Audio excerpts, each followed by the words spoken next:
and the children are waiting.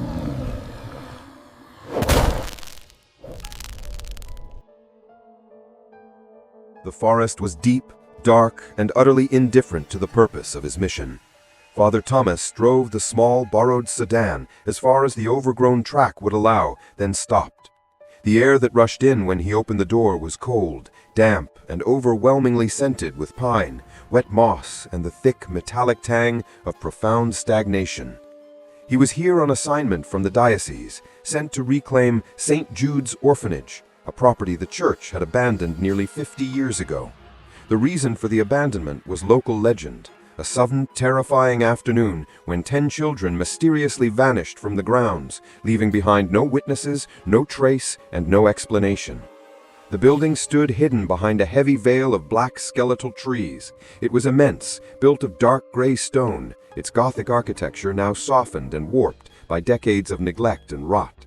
Every window was a gaping, empty socket, reflecting the dim, oppressive twilight sky. Father Thomas, young and still fiercely idealistic, was dressed in his simple black cassock, the color absorbing the already thin light. He checked his bag, containing a heavy missal, fresh holy water, and a steel crowbar before securing the car. He approached the immense oak front doors. The wood was swollen and soft with rot, and the iron hinges were rusted solid. He used the crowbar to gently pry the heavy doors inward. The sound of the dry, cracking wood was deafening in the surrounding silence. The atmosphere inside was immediate and devastating. The darkness was absolute, heavy and profound. The air was a suffocating blend of damp wood, decaying plaster, and the brittle, dry scent of old Bibles. The floorboards were slick with moisture and covered in a thick layer of dust that seemed impossibly old. Thomas stepped across the threshold, immediately feeling the profound weight of the structure's isolation. He clutched his rosary, the cold wood of the beads a small, tangible anchor to his faith. He felt a chilling, immense pressure in the air, pressing down on his chest. It wasn't the natural draft of a broken building. It was a deliberate, sentient presence, a profound coldness that seemed to vibrate with intense hatred toward his very presence. The main hall stretched before him, a vast, echoing space where laughter had once lived and died. The silence was the most immediate terror. It was not the quiet of an empty building. It was the chilling, absolute silence of a sound that had been violently extinguished. Thomas knew, with the cold certainty of the spiritually aware, that he was trespassing on a place owned by the past. Thomas pushed deeper into the orphanage, his lantern casting a weak, insufficient pool of light against the oppressive darkness. He moved methodically, his gaze sweeping the broken plaster and the remnants of the cold, dead history. He was looking for the heart of the building, the place where the children had vanished. He found it on the second floor, the children's sleeping quarters, marked by a heavy wooden sign hanging askew, the nursery. The room was vast and cold, dominated by rows of low, rusted metal beds. The springs were broken, the thin mattresses stained and ripped. Toys, rag dolls with vacant button eyes, wooden blocks scattered on the floor, lay covered in a thick, undisturbed layer of dust. The air here was even colder, heavy with the implied absence of life. Thomas stood in the doorway, reciting the opening lines of a prayer under his breath, trying to anchor the room with faith. The profound silence of the room held for a moment, then broke with a sound so alien and unexpected it made Thomas jump, a clear, high-pitched child's giggle. The sound echoed sharply from the far, deepest corner of the room, near the wall where the darkness gathered thickest. It was the sound of pure, innocent joy, corrupted by the cold, heavy atmosphere. Thomas swung his lantern toward the source. As the light hit the corner, a small, worn rubber ball, red and faded, rolled out from underneath the skirt of a rusted bed. It didn't bounce. It rolled silently, smoothly, crossing the dusty floor with unnatural precision, stopping perfectly at the toe of Thomas's black leather shoe. Thomas stared down at the ball, his heart hammering against his ribs. He knew the dust on the floor was 50 years old. Nothing moved here without intent. He knelt slowly, his hand shaking as he reached for the small, silent toy. The moment his fingers closed around the rubber, a blast of profound, shocking cold hit his hand. The ball was freezing and felt strangely wet with saliva. He snatched his hand back, gripping the rosary tighter. He was no longer alone in the room. He was being watched. observed by the cold, sentient emptiness that permeated the orphanage. Thomas swept his light around the edges of the room. The shadows, which had been passive, seemed to respond to his fear. They lengthened and deepened, crawling across the floorboards with a subtle, unnerving speed. They pooled near the empty beds, and for a terrifying second, Thomas thought he saw the outline of small, dark figures standing between the frames. Silhouettes of children whose shapes were woven entirely from the cold, dense darkness. The figures seemed to be observing him with quiet, malevolent curiosity. Thomas fought the urge to flee. He knew flight would only invite pursuit. He raised his voice, loud and firm, reciting a prayer of exorcism. "I command you, unclean spirits, return to the darkness which spawned you." The shadows recoiled slightly, but the effect was immediate and chilling. The air grew intensely colder, dropping several degrees, as if the spirit were actively mocking his power by draining the warmth from the room.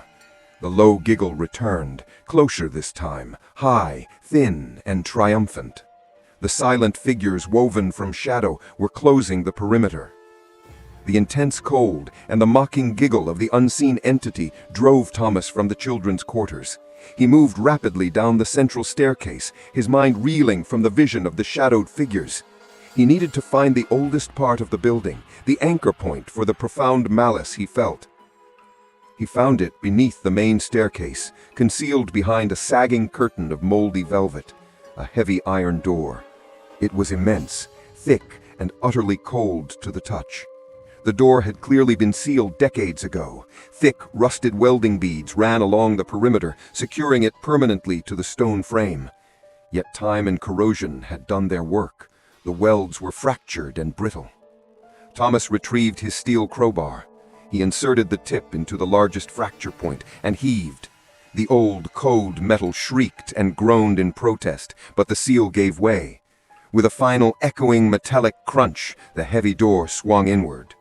The darkness that rushed out was absolute, dense and suffocating.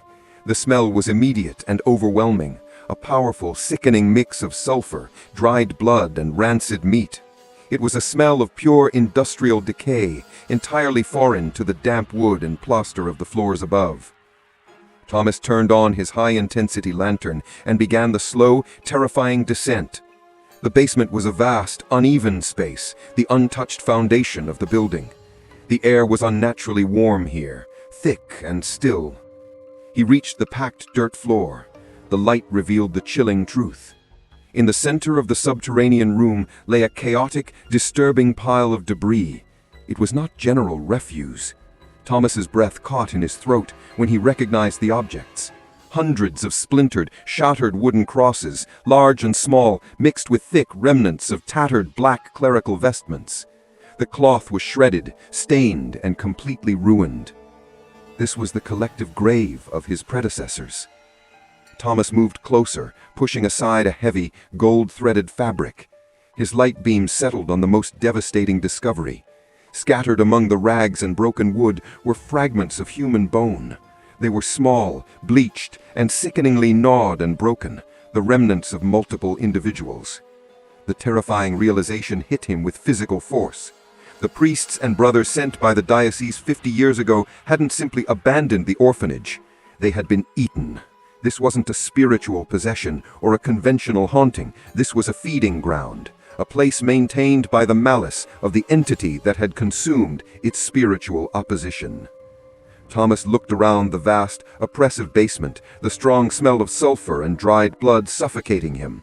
He was standing in a tomb, armed only with a rosary, and the devastating knowledge that the entity upstairs, the one that giggled and played with a rubber ball, was not an ethereal spirit, but a patient, powerful predator that consumed flesh and faith alike. The silence of the orphanage was the sound of its satiety.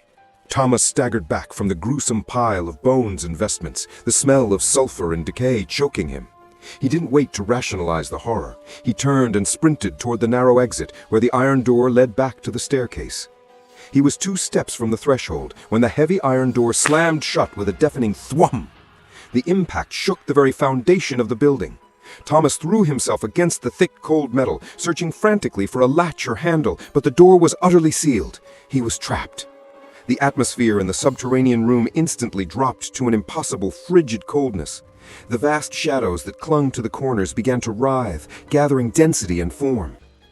They materialized not as one monster, but as 10. The 10 missing children, the very souls that had vanished 50 years ago, stepped out of the gloom. They were small, indistinct figures, their clothes tattered remnants of old orphanage uniforms. But they were profoundly, terribly wrong. Their eyes were deep, vacant, black voids that absorbed the light. Their small, innocent mouths were stretched wide, revealing rows of sharp, needle-like, shark-like teeth, a terrifying, impossible dental configuration. They were silent, but their presence radiated a cold, focused hunger. They didn't move toward him with cries for help or salvation. They moved with the slow, deliberate focus of predators closing in on a meal. Thomas backed away, holding his rosary forward, his voice a strained whisper of prayer. "Go in peace, children. I command you in the name of God, leave this place." His plea was ignored. The children rushed him. They didn't use kinetic force. They attacked with savage, focused physical hunger. They swarmed his legs and arms, their small, cold hands grabbing his cassock and tearing at his exposed skin. Thomas tried to push them away gently, his ingrained compassion fighting the terror. "No, stop! I'm here to help you!" But the moment his fingers touched their small, cold skin, a searing, white-hot pain shot through his hands. Their flesh felt unnaturally cold, like dry ice, leaving immediate, painful burns on his skin. Their small, sharp teeth snapped at his forearms and legs, tearing away strips of fabric and scoring his flesh with agonizing bites. He tried to keep them at bay, using his arms to shield his face, but their numbers and ferocity overwhelmed him. He could hear their small, wet, hungry breaths against his skin, the sounds utterly perverting the innocence of childhood. They were extensions of the demon, mocking his faith and consuming his flesh. He was being eaten alive by the souls he had come to save. Thomas screamed, the pain from the ice burns and the razor-sharp bites an agonizing physical reality. He stumbled backward, fighting the overwhelming swarm, his strength rapidly failing. His cassock was torn, and blood mingled with the cold, damp dust of the basement floor. Then the attack ceased instantly. The small, black-eyed figures stopped biting. They did not run or fly away. They began to melt. Their forms dissolved rapidly, their tattered uniforms collapsing as their flesh liquefied.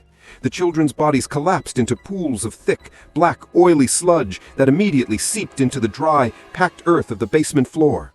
The sulfurous smell intensified, becoming overpowering. But the horror was only reconstituting itself. The black sludge didn't disappear entirely. It began to move, flowing across the dirt floor, drawn by an immense, unseen force toward the center of the room.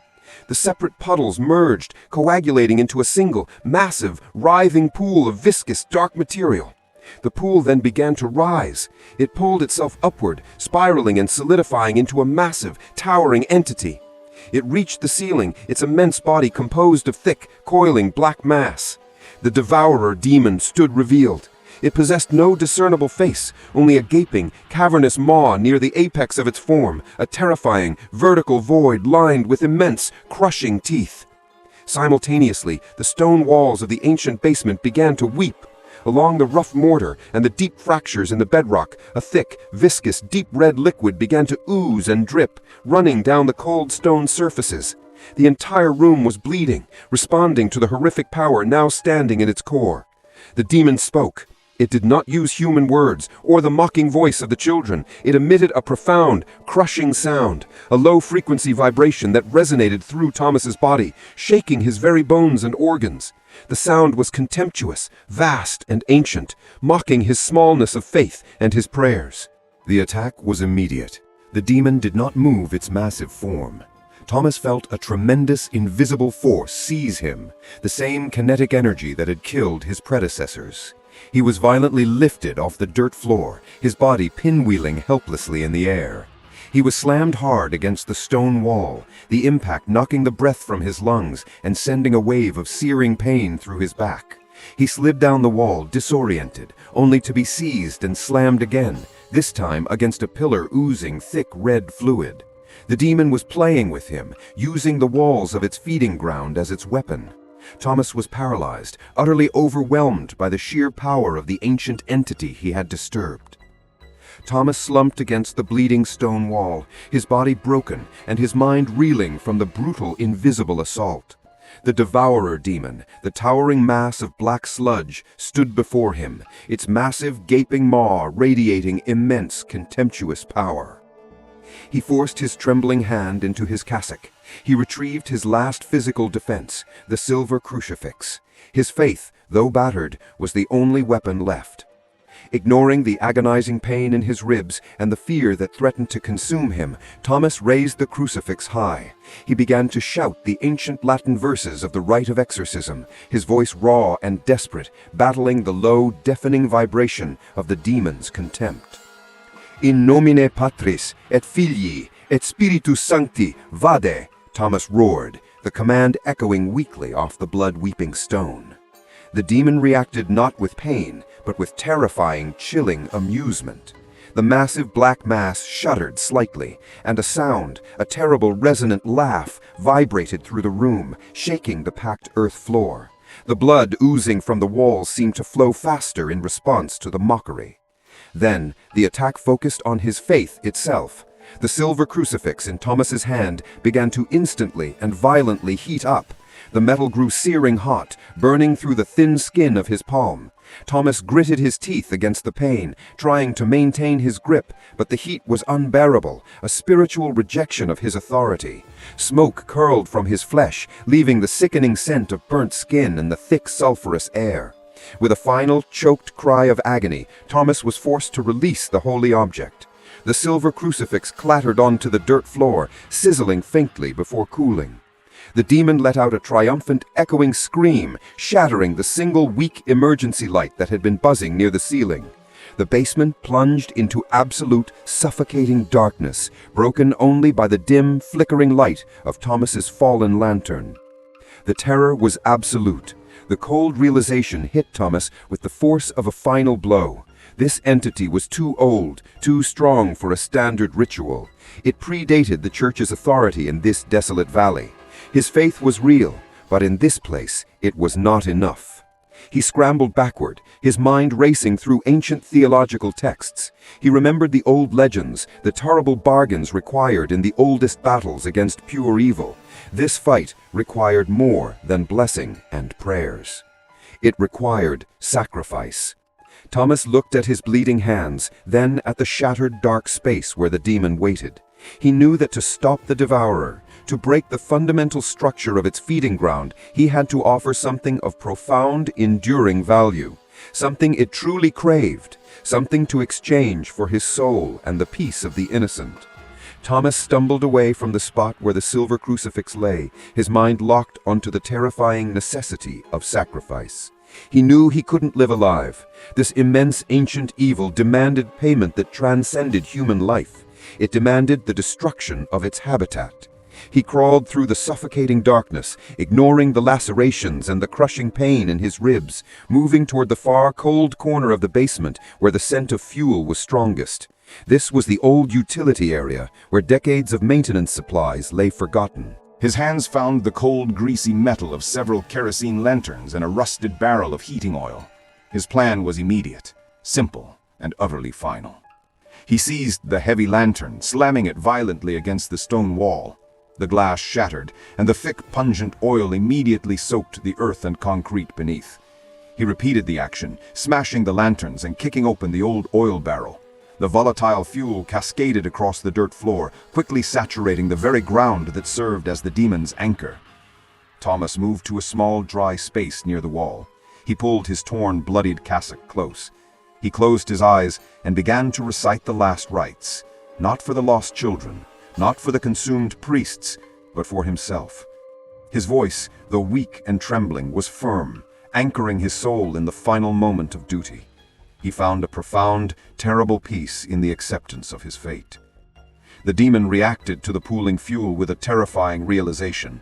Its low, contemptuous vibration instantly spiked into an immense, furious roar. The immense black mass rushed toward Thomas, its massive, gaping maw expanding, eager to consume the soul before it could enact its sacrifice. The air grew intensely hot, the demon trying to vaporize the fuel before Thomas could ignite it. Thomas finished the last prayer and opened his eyes. The demon was upon him, its colossal form filling his vision. The overwhelming scent of sulfur and heat was suffocating. Adam ignored the immediate threat.